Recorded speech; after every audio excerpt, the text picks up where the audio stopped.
ہاں جو مجبور ہو جائے بشرطے کہ اللہ کی نافرمانی نہ کرے اور حد ضرورت سے باہر نہ نکل جائے اس پر کچھ گناہ نہیں، بے شک اللہ بخشنے والا ہے، رحم کرنے والا ہے۔ جو لوگ اللہ کی کتاب سے ان آیتوں اور ہدایتوں کو جو اس نے نازل فرمائی ہیں چھپاتے اور ان کے بدلے تھوڑی سی قیمت یعنی دنیاوی منفعت حاصل کرتے ہیں، وہ اپنے پیٹوں میں محض آگ بھرتے ہیں۔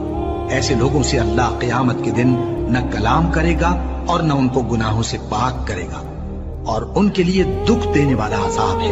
یہ وہ لوگ ہیں جنہوں نے ہدایت چھوڑ کر گمراہی اور بخشش چھوڑ کر عذاب خرید لیا۔